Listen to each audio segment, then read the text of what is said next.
Ketemu lagi di Sport Mania. Sebelum menonton, jangan lupa untuk selalu tekan tombol subscribe dan loncengnya dulu untuk mendapatkan info terupdate dari Sport Mania.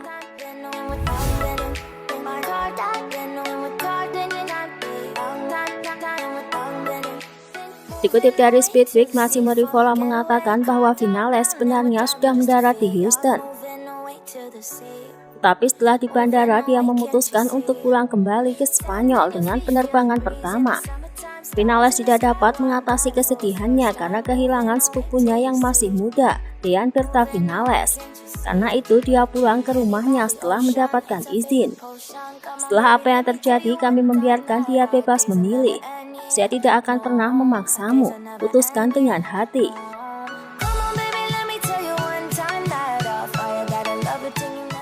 Terima kasih kepada Aprilia karena telah memahami situasi saya dan karena telah menerimanya dengan baik.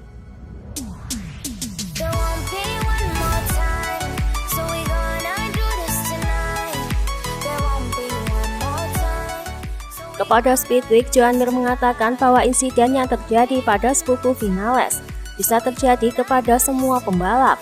Selain itu, ia bisa memaklumi keputusan Vinales yang memilih absen dari MotoGP Amerika. Ketika tragedi seperti ini terjadi, saya melihat semua orang benar-benar merasakan kehilangan itu. Ketika sesuatu seperti ini terjadi, kita semua ikut berbelasungkawa, itu bagus. Karena itu adalah sesuatu yang bisa terjadi pada siapapun di antara kita. Ini adalah situasi yang sangat sulit. Saya sepenuhnya memahami bahwa Maverick tidak merasa cukup baik untuk datang ke sini. Keputusan Aprilia juga sangat bagus. Saya pikir para pembalap menghargai hal ini, dan saya berharap hal seperti ini tidak terjadi lagi.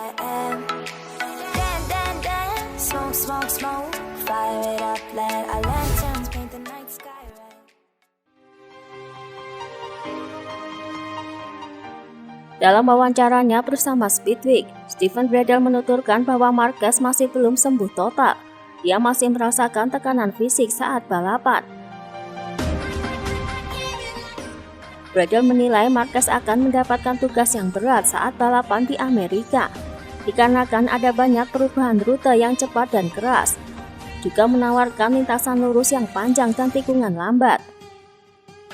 Mark merasa sangat nyaman di Austin, dan Honda selalu bekerja dengan baik di sana. Tapi secara fisik saya pikir dia harus berjuang. Meskipun berbelok ke kiri, ada banyak perubahan arah yang cepat dan keras di rute, yang akan menimbulkan tugas yang sulit bagi bahunya yang terluka.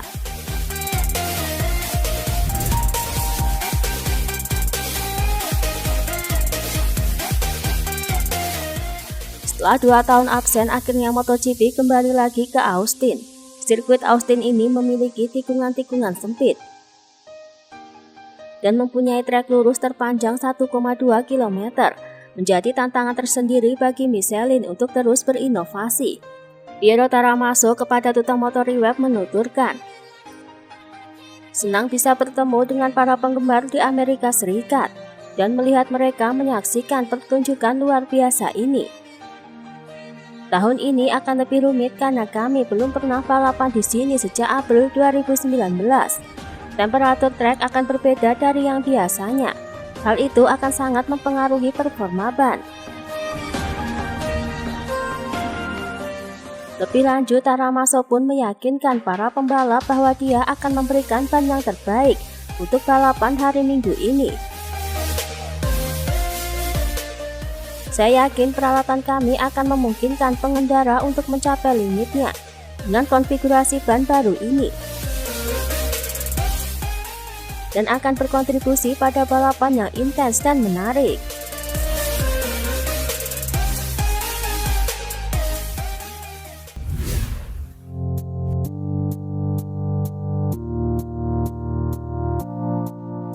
Sirkuit Amerika jelas merupakan tempat yang baik untuk Quartararo. Dia berhasil naik ke podium di kelas Moto3 untuk pertama kalinya dalam karir kejuaraan dunia pada tahun 2015. Kepada Speedweek, dia menuturkan bahwa ia sangat optimis dan akan meraih hasil terbaik. Saya sangat senang bisa kembali ke Austin. Saya sangat menyukai treknya. 2 tahun lalu saya melakukannya dengan cukup baik di sini. Kali ini saya pikir kami bisa mendapatkan hasil yang bagus. Kami tahu bahwa trek lurus tidak akan mudah bagi kami. Jadi penting untuk mengejar ketertinggalan di sektor pertama dan terakhir. Selain itu, pembalap Monster Energy Yamaha ini tidak ingin terlalu memikirkan gelar, dan dia hanya ingin balapan seperti di Misano. Di Misano, ketika saya melihat Pecco di depan, saya pikir saya akan mencoba mengejar, dan saya hanya bersenang-senang. Maaf kami tidak finish duluan, tapi balapan berjalan dengan baik dan kami cepat. Jelas saya akan mencoba untuk tidak melampaui batas jika situasinya rumit. Tetapi jika saya dapat mencapai sesuatu seperti Misano, atau sedikit lebih baik, saya akan mencoba.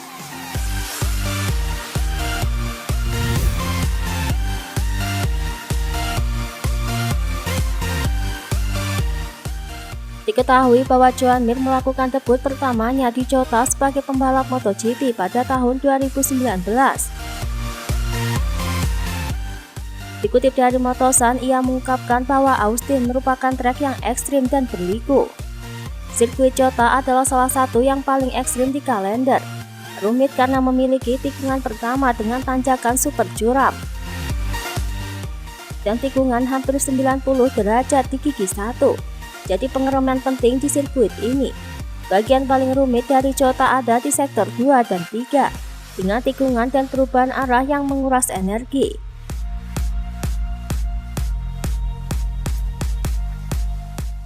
Kepada Speedweek, Pecco Bagnaia juga memberikan kritiknya terhadap sirkuit Austin ini. Saya tahu itu bukan tanjakan yang mudah. Sektor pertama telah menjadi masalah yang sulit bagi kami dalam beberapa tahun terakhir. Aspal yang tidak rata adalah masalah di masa lalu, tapi mari kita lihat bagaimana keadaannya dengan aspal baru. Mungkin akan sedikit lebih baik.